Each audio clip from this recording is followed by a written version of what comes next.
wherever you are. Communicating is pretty important. We do use water in large quantities. Toothpaste is peddled with far more sophistication than all of the world's life-saving causes. That didn't have to be. Without water, there is no life.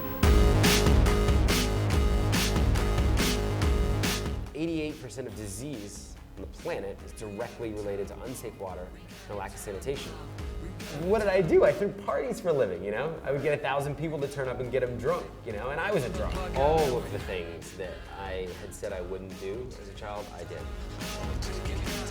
You know, I had 15,000 or so email addresses.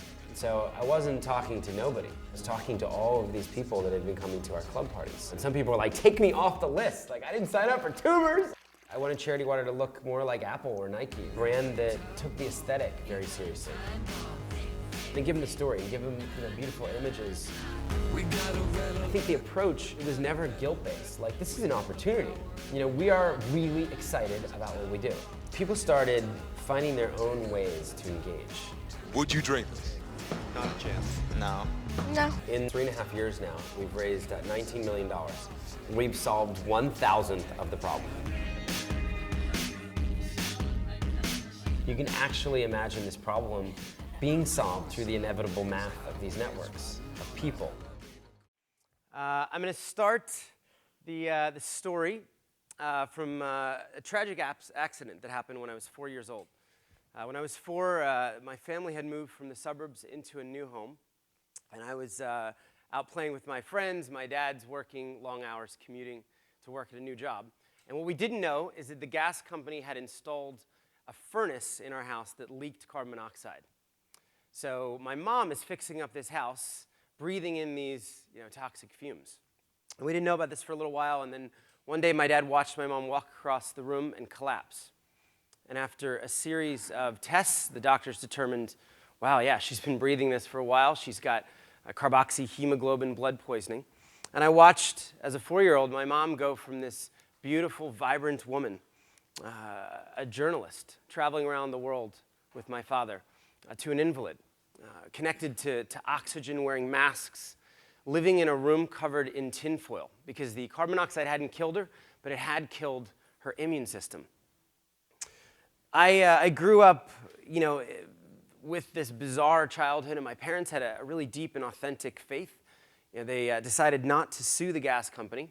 We saw lots of doctors, but mainly we really prayed for healing.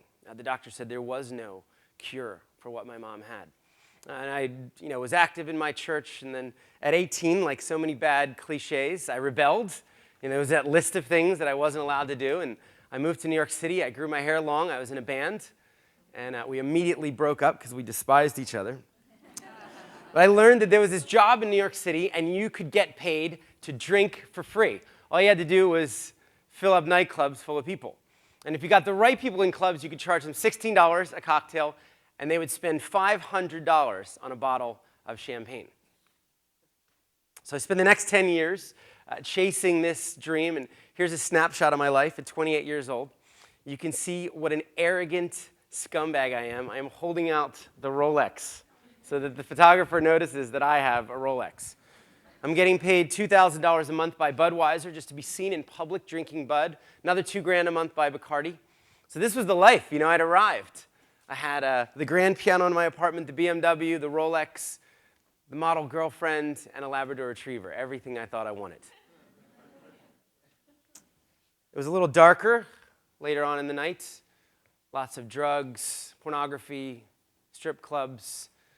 And after 10 years of life in the business, on a trip to South America, I realized that I was actually the most selfish, arrogant, miserable person that I knew. I was emotionally, spiritually, morally bankrupt. And as I looked around, I was with guys and we'd flown on their private planes and they're dropping $10,000 a hand at Baccarat. And I saw that none of us were ever going to find what we were looking for, where we were looking for it. And hungover during the days from way too much partying at night, I started re-exploring my very lost Christian faith as a kid, and in a different way as an adult. And I came back to New York City determined to make a change. I couldn't do the nightclubs anymore. I made this deal with God. I said, I will give 1 year of the 10 back to serve you and serve the poor. I said, I want my life to look exactly the opposite. What does the 180 look like? So I started applying to humanitarian organizations, thinking that this is going to be easy. And of course, every single humanitarian organization turns me down. They have no idea what a nightclub promoter is or what they would do with me. Thankfully, one organization in the fall of 2004 accepted this crazy 28-year-old kid that was a nightclub promoter to come on board and become a volunteer photojournalist. Now, this was ironic as well. I wasn't a photojournalist, but I'd always taken good pictures on vacation. I put them all up on a blog, and they were all in focus. And my life changed from the parties and the clubs. And this was my new home, a ship, a 522-foot hospital ship filled with 350 volunteer crew. And for 25 years, it had sailed up and down the West African coast. And I'd given a year to this, and I was going to take pictures of everything that these doctors did. And as I walked up the gangway, everything changed. I never looked back. This was my new quarters, 200 square feet, with two strange roommates that I'd never met before. And I had sailed into Liberia, way in over my head. I didn't even know where Liberia was. I didn't know what Liberia was. Turns out it was a country. 14 years of civil war, and everything in the country was shot up. You could not take a picture without capturing bullet holes. I would drive by buildings like this and just see kids hanging out on the third floor, inches from falling to their death in this country destroyed by war. No public electricity, no running water, no sewage, and no mail. And when you got sick, you were screwed. So what our doctors did is they specialized in giant facial tumors. Well, this is one thing to be told. This is another to see in person. And my third day on the mission, I'll never forget driving up to a stadium where 7,000 people had come for 1,500 surgery slots. It's 5:30 in the morning. The first kid in line was this boy, Alfred, 14 years old, suffocating to death on his own face. I remember just looking at him. He was terrified. I was terrified. I ran in the corner of the stadium and started crying. I didn't know how to handle this. And one of the medical officers came over to me, and I remember he was kind of like, dude, toughen up. Like, did you not get the memo? We do this here. A couple days later, he invited me into Alfred's surgery. I managed to get through the screening. And I saw them operate on him, and then they said, why don't you take him home? And a week later, I got to take him home with a new face, welcomed by 300 people in his community, and I got to watch him heal. So I didn't want to go back after this experience, and I signed up for another year. On my second tour, I learned about dirty water. And there was one guy, and he would take a little bit of the money, he would go off into the villages, and he would show me the local sources of drinking water. And they were ponds. I remember I was like, bro, there's no way you're going to tell me people are drinking from that. I wouldn't walk in that. I wouldn't let my dog drink that water. He said, well, it's true. It's the only source of clean water anywhere near here. So he would work with the locals, and he would train them how to get the clean water that was 40 feet beneath them. And for the cost of a few $1,000s of cement, of PVC, he would take me back 2 months later and say, you can now drink the water right next to the swamp. So back in New York, after the 2 years with Mercy Ships, I was 30. My heart was on fire. Everything in my life had changed. And when you see it, there's a responsibility that comes with the seeing. Incredible thing had happened in my family. And my mom, after 28 years of sickness, of being an invalid, had been miraculously healed. Stuff stopped making her sick. And the doctors didn't know. We just believe it was an answer to prayer. I don't know why it took 3 decades, I'm not sure. But I was able to have dinner with my mom in a restaurant for the first time, as long as I could remember. In other news, I went back to the clubs, and my friends were still drinking $16 cocktails. And now $16 for me had meant 4 people could eat for a month in Liberia. Big bag of rice, feed a mom and dad, 2 kids for a month. And here it was the price of a cocktail without tip. And I remember, I was angry, and then I realized, well, that's stupid. You sold $16 drinks for 10 years. Why not look at this as opportunity? You told the wrong story, Scott, for 10 years, that this was important. Why not just tell a new story? So I'd seen all these problems that I wanted to solve, and thankfully decided to start with one. And as I learned more about water, I learned that it was actually the question behind the question and the source of so much of this disease. that we were seeing in Africa. So Charity Water was born 5 years ago, and I started traveling around looking for ways to tell the water story. I learned that 1 billion people in the world didn't have access to something I had taken for granted my entire life. I was 1 in 6 people on the planet. Met kids like John Bosco, and this was the only source of water his village ever had. Traveled to northern Uganda, and I saw people waiting 8 hours in line to get water, and because they didn't all have 8 hours, they had to take turns. So you could go here on a Monday, and on Tuesday you went here, which was 1 kilometer away. I'll never forget, the women would say, we know this water's not good. We know this makes us sick. We know this kills our children and our grandchildren. Will you help us? Saw the kids of northern Uganda back and forth in the hot sun in the middle of the day when they should have been in school. Instead, they were fetching dirty water. This was in Rwanda as well. Guys my age just fetching mud. And they would say, we can't afford to boil the water because charcoal is expensive and it's illegal to cut down trees. So what we do to filter the water is our women, our wives, they use dresses and T-shirts.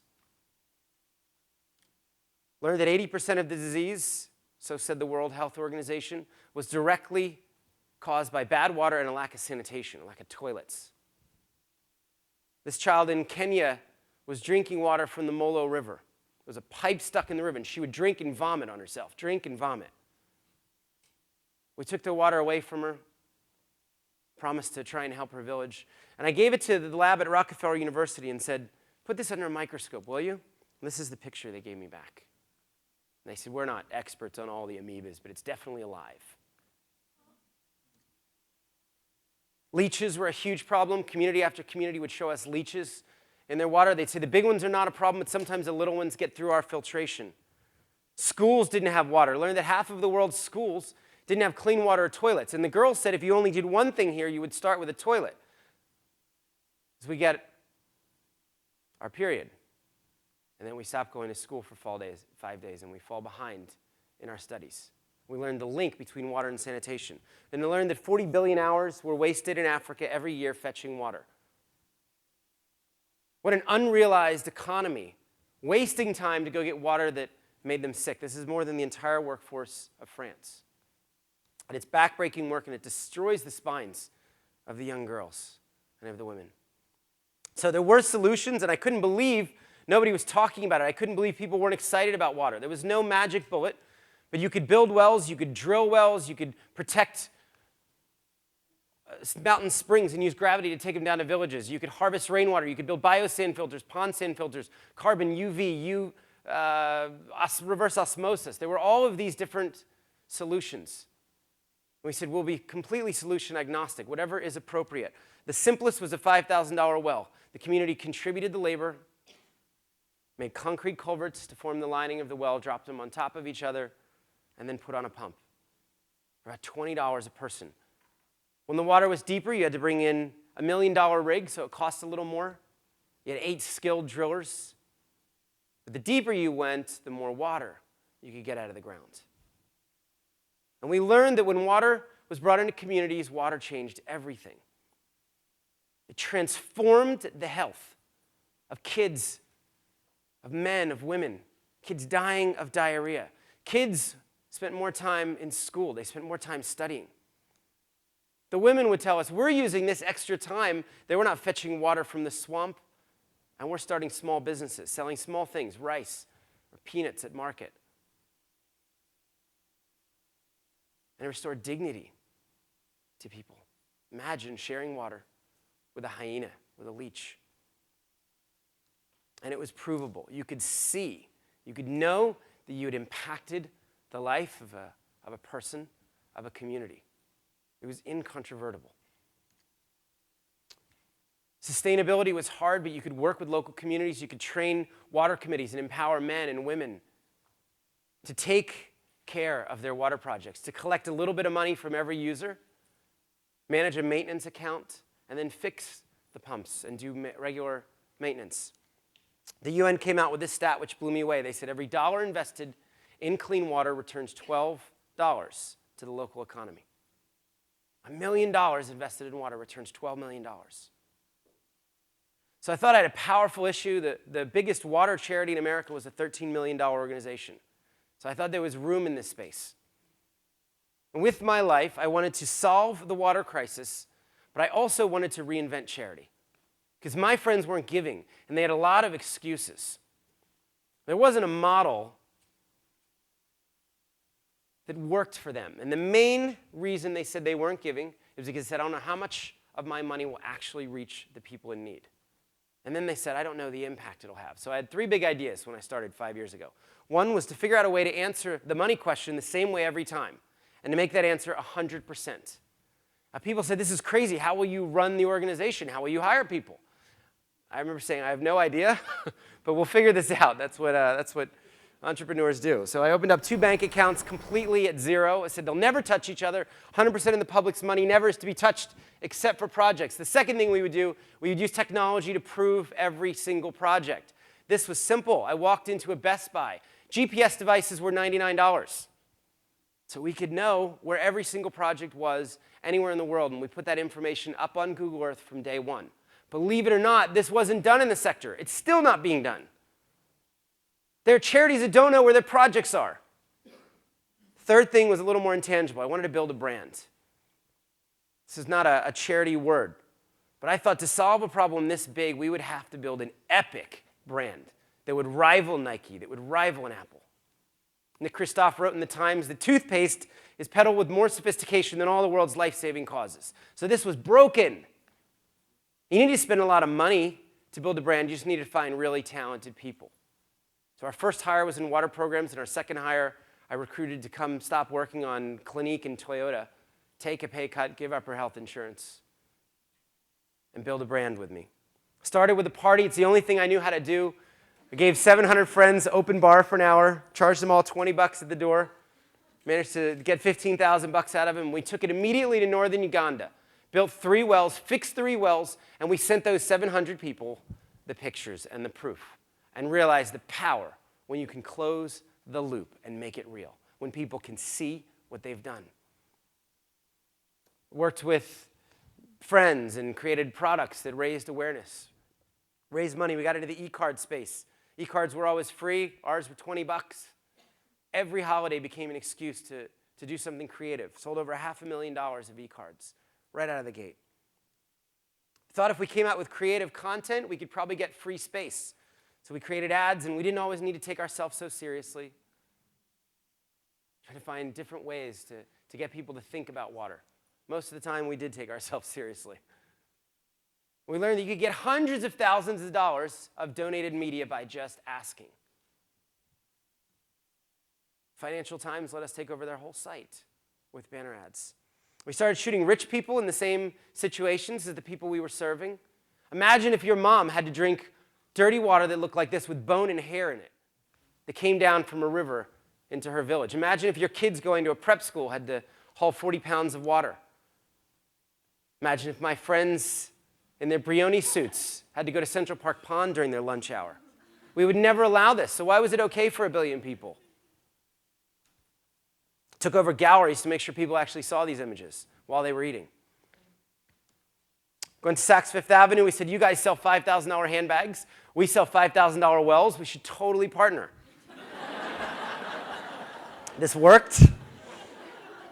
They shot their Mother's Day and Father's Day catalogs completely in water, gave up the windows of Fifth Avenue, gave up the windows here at the Chicago store for a week, raised $700,000 to bring clean water to 140 villages. McAllen came to us. They said, we make really good whiskey. What can we do?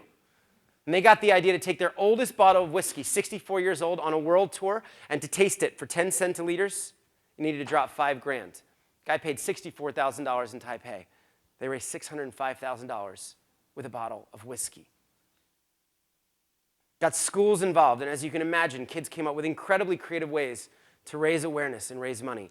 We love social media. We were the first charity to reach 1 million followers on Twitter. Got to open up the NASDAQ. This is as simple as just asking. President gave us a shout out, talked about us for about a minute in a speech to the nation this year. And everybody seemed to want to tell our story. We were pitching, we were working 80 hours a week, and then a very important shift happened because our story could only go so far. And it happened around this simple idea, the idea to give up your birthday.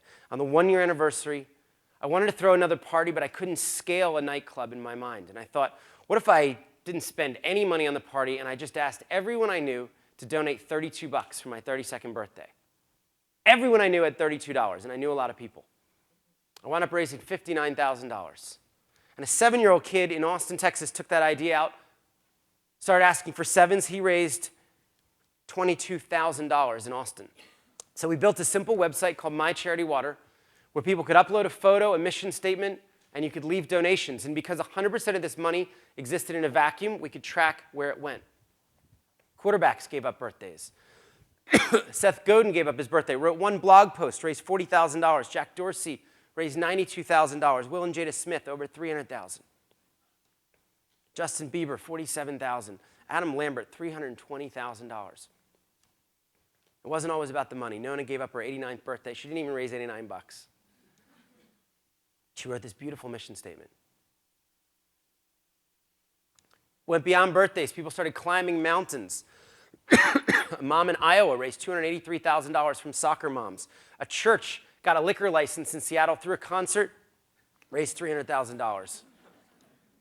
An accountant in Midtown raised $400,000. People jumped out of planes, gave up weddings, sailed across the Atlantic Ocean, walked across America, and a 9-year-old ate rice and beans for a month. Raised $15,000.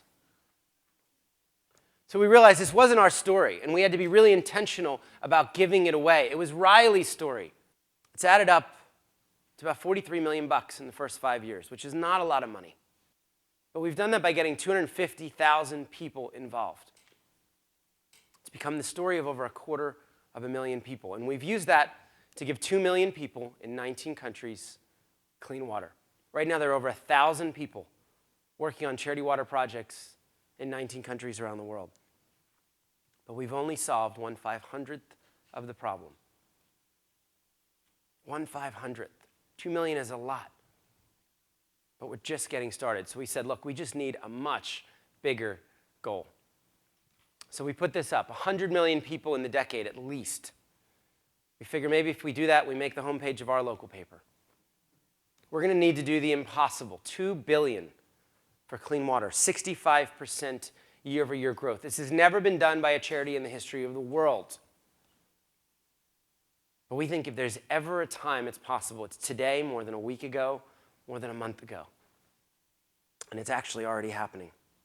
We grew 85% last year. We're up over 65% again this year. We're up 400% in the last 3 years in a sector that is down 7, down 6, and got 2 of them back last year. We believe this is possible through people. So as I finish, my question to you is, will you join us? There is something every single person in this room can do. Sure, some of you could make a donation, but every one of you has a birthday. And I'm betting that you have pretty much everything you need. You don't need a handbag. You don't need a tie. You could give up your next birthday. And if you were average, which I know people of Chicago are not average, you would raise $1,040 and help 50 people get clean water. This room here would raise over $250,000. To learn more about that, you can go to mycharitywater.org. Thank you guys so much.